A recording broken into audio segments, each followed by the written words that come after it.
Assalamualaikum warahmatullahi wabarakatuh. Shalom, Om Swastiastu, Namo Buddhaya, Salam Kebajikan, Hayu. Halo semuanya, kami mahasiswa Universitas 17 Agustus 1945 Surabaya.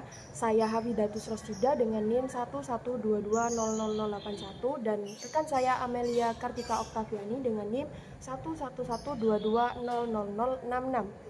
Di sini kami akan presentasi dan membahas tentang advokasi kebijakan, langkah-langkah dalam advokasi kebijakan, serta contoh penerapannya.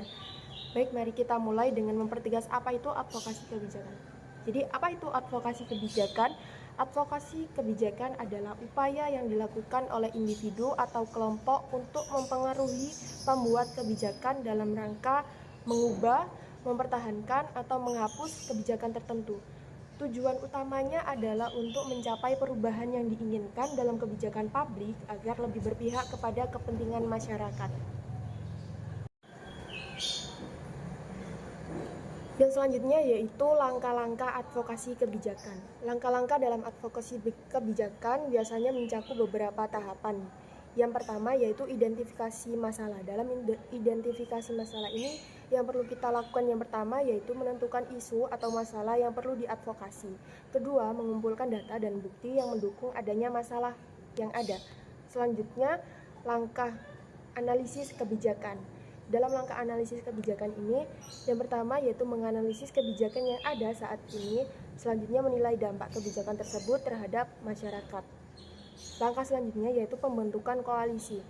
Dalam pembentukan koalisi ini, yang dilakukan pertama adalah membentuk aliansi dengan organisasi atau individu yang memiliki tujuan yang sama. Selanjutnya, menggalang dukungan dari berbagai pihak. Langkah yang keempat yaitu penyusunan rencana aksi. Dalam penyusunan rencana aksi, yang pertama dilakukan adalah merumuskan strategi dan rencana aksi untuk mempengaruhi kebijakan. Selanjutnya, menetapkan tujuan jangka pendek dan jangka panjang. Langkah yang kelima yaitu kampanye dan komunikasi. Untuk melakukan kampanye dan komunikasi yang diperlukan adalah melakukan kampanye untuk meningkatkan kesadaran masyarakat dan pembuat kebijakan, lalu menggunakan media dan alat komunikasi lainnya untuk menyebarkan informasi. Langkah yang keenam yaitu pelaksanaan aksi. Di dalam pelaksanaan aksi ini, yang perlu dilakukan pertama adalah mengimplementasikan rencana aksi yang telah disusun dan mengadakan pertemuan diskusi serta lobby dengan pembuat kebijakan. Selanjutnya, yaitu langkah evaluasi dan tindak lanjut. Di dalam evaluasi dan tindak lanjut ini yang dievaluasi adalah hasil dari advokasi yang telah dilakukan. Selanjutnya setelah dievaluasi yaitu melakukan tindak lanjut untuk memastikan perubahan kebijakan yang diinginkan tercapai atau tidak. Contoh penerapan advokasi dalam kebijakan. Mari kita lihat contoh nyata penerapan advokasi kebijakan. Contoh Peraturan Wali Kota Nomor 16 Tahun 2022 tentang pengurangan penggunaan plastik sekali pakai di Kota Surabaya. Kebijakan Peraturan Wali Kota Nomor 16 Tahun 2022 tentang pengurangan penggunaan plastik sekali pakai di Kota Surabaya.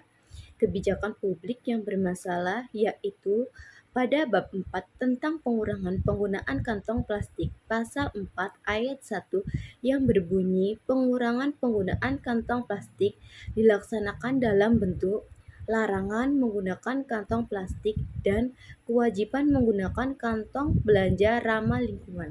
Latar belakang Kota Surabaya sebagai salah satu kota terbesar di Indonesia menghadapi tantangan besar dalam pengolahan sampah, terutama sampah plastik.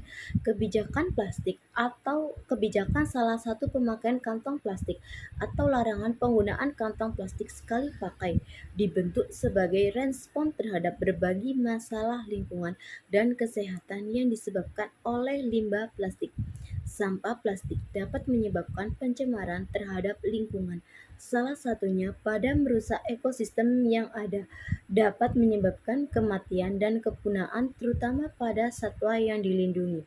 Kantong plastik yang tidak terkelola dengan baik seringkali berakhir di tempat pembuangan sampah, sungai, dan saluran air, menyebabkan pencemaran yang luas dan sulit untuk dibersihkan. Plastik membutuhkan proses yang cukup lama untuk terurai. Yang diproduksi saat ini akan ada dan menumpuk di lingkungan untuk waktu yang sangat lama.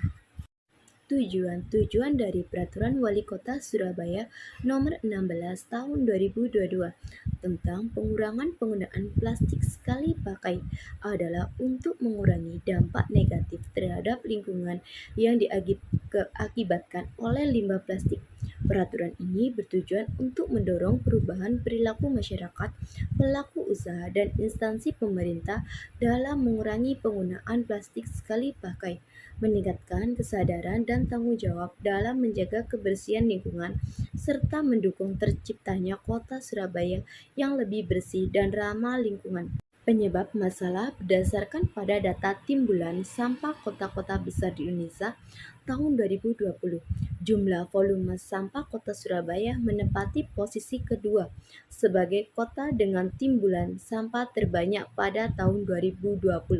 Juga data dari Sistem Informasi Pengolahan Sampah Nasional bahwa jenis sampah plastik kota Surabaya mencapai presentasi 19,44%, menempati posisi kedua terbanyak setelah sampah sisa makanan. Berdasarkan data di atas, penggunaan plastik masih sering digunakan oleh masyarakat kota Surabaya. Berikut data kota Surabaya. Dampak positif dengan mengurangi pencemaran lingkungan dan mengedukasi masyarakat tentang pentingnya penggunaan kantong plastik secara bijak. Dengan implementasi peraturan tersebut, diharapkan akan terjadi penurunan jumlah sampah plastik, perlindungan terhadap ekosistem laut, dan perubahan perilaku konsumsi menuju pola hidup yang lebih berkelanjutan. Selain itu, kebijakan ini juga dapat mendorong pengembangan industri ramah lingkungan dan penggunaan alternatif kantong yang ramah lingkungan.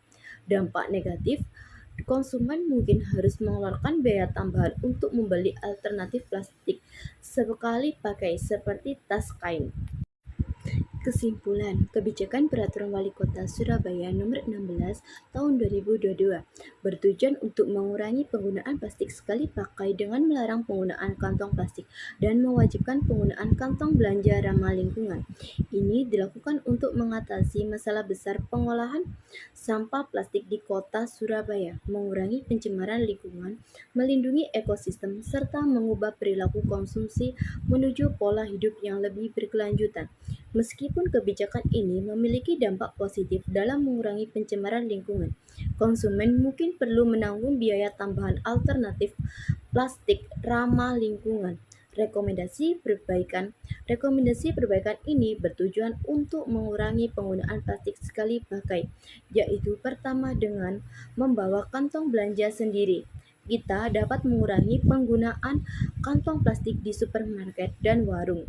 Kedua, dengan menghindari membeli makanan dan minuman kemasan plastik, kita bisa mengurangi sampah plastik yang sulit terurai. Ini adalah langkah-langkah kecil namun penting untuk mendukung lingkungan dengan mengurangi limbah plastik. Terima kasih telah menyaksikan presentasi ini. Semoga informasi yang disampaikan bermanfaat bagi kita semua.